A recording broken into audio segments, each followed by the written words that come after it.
എന്താ സംഭവിച്ചതെന്ന് ചോദിച്ചാൽ മോന് 1.5 വയസ്സൊക്കെ ആവുന്ന സമയത്ത് ആ സമയമൊക്കെ ആകുമ്പം കുട്ടികൾ നന്നായിട്ട് പാൽ കുടിക്കില്ല. അങ്ങനെ മോന് പാൽ കുടിച്ചിട്ട് ബ്രസ്റ്റ് നല്ല മുറിഞ്ഞിട്ടുണ്ടായിരുന്നു. അപ്പോൾ ഞാൻ മുറിവ് ഉണങ്ങാൻ വേണ്ടിയിട്ട് നിപ്പ് കെയറൊക്കെ യൂസ് ചെയ്ത് നോക്കി. പക്ഷേ എന്നിട്ടൊന്നും കുറവ് കാണുന്നില്ല. എന്നിട്ട് ഞാനിവിടെ അടുത്തുള്ള ഒരു ഡോക്ടറെ കാണിച്ചു. അപ്പോൾ ഡോക്ടർ പറഞ്ഞു സർജനെ കാണിക്കേണ്ടി വരും. അപ്പോൾ തൽക്കാലം ഞാൻ ആൻറ്റിബയോട്ടിക് ചെയ്തു. അങ്ങനെ ഞാൻ 2 ദിവസം ആൻറ്റിബയോട്ടിക്കൊക്കെ കുടിച്ചു. എന്നിട്ടൊന്നും ഒരു കുറവില്ല. അന്ന് രാത്രി തന്നെ മോൻക്ക് നല്ല പനിയുണ്ടായിരുന്നു.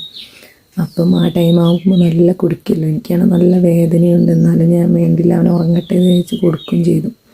പിന്നെ രാവിലെ എണീച്ച് നോക്കുമ്പോൾ ഞാൻ തന്നെ പേടിച്ചു. ഫുള്ള് ചുവപ്പ് നിറത്തിലിങ്ങനെ എന്തോ ഒരു കുത്തു പോലെ കല്ലിച്ച പോലെയൊക്കെ ഉണ്ടായിരുന്നു.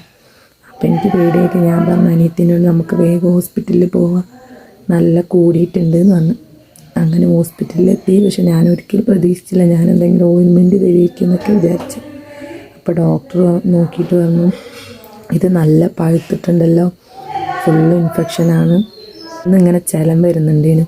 അപ്പോൾ ഡോക്ടർ ചോദിച്ചു ഈ ചലാണോ മോന് കൊടുത്തത്, ഇതാണല്ലോ കുട്ടി കുടിച്ചത് എന്ന് കേട്ടപ്പോൾ എനിക്ക് എന്തോ ഒരു ഇപ്പം എന്നോട് പറഞ്ഞു എന്തായാലും ഇത് കീറിയിട്ട് പഴുപ്പൊക്കെ എടുത്ത് കളയണ്ടായിരുന്നു പറഞ്ഞു. അപ്പം നല്ല പെയിൻ ഉള്ളത് കൊണ്ട് അനസ്തീഷ്യ ചെയ്തിട്ടാണ് കേട്ടോ ഓപ്പറേഷൻ ചെയ്തത്. അപ്പോൾ വേദനയൊന്നും അങ്ങനെ അറിഞ്ഞില്ല. പിന്നെ ചെയ്ത് കഴിഞ്ഞപ്പം വേദന ഉണ്ടായിരുന്നു. അഡ്മിറ്റായിട്ട് പിറ്റേ ദിവസമാണ് ചെയ്തത്. അപ്പം അന്ന് അഡ്മിറ്റായ അന്ന് തൊട്ട് ചെയ്യുന്നവരെ മോന് പാൽ കൊടുത്തിട്ടില്ല.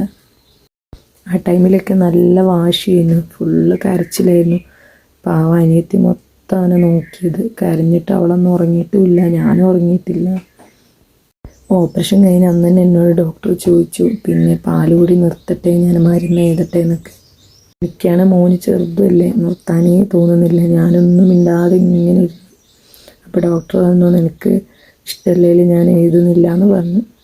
അപ്പം നിർത്താതിരിക്കും തോറും പാല് നിറയാണ്, അപ്പോൾ അതിൻ്റെ വേദന ഉണ്ടാകുകയാണ്. അപ്പം ഡോക്ടർ എന്നോട് പറഞ്ഞു എന്തായാലും നിർത്തേണ്ടി വരും, ഇനിയും പാൽ കൊടുത്താൽ ഇതുപോലെ ഇനിയും ആവുകയുള്ളൂ, അപ്പം നിർത്തുന്നതാണ് നിനക്കും നല്ലത്.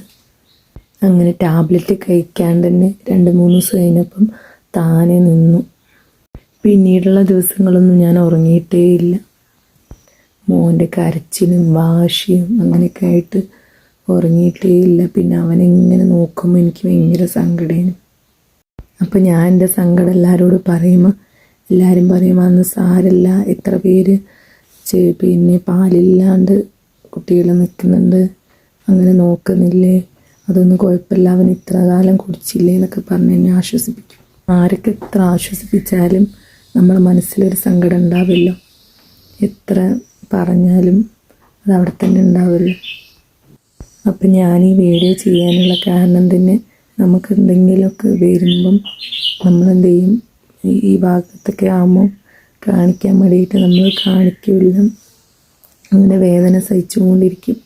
അപ്പോൾ എൻ്റെ അതേ അനുഭവം നിങ്ങൾക്ക് ആർക്കും വരാണ്ടിരിക്കാൻ പെട്ടെന്ന് തന്നെ പോയി കാണിക്കുക.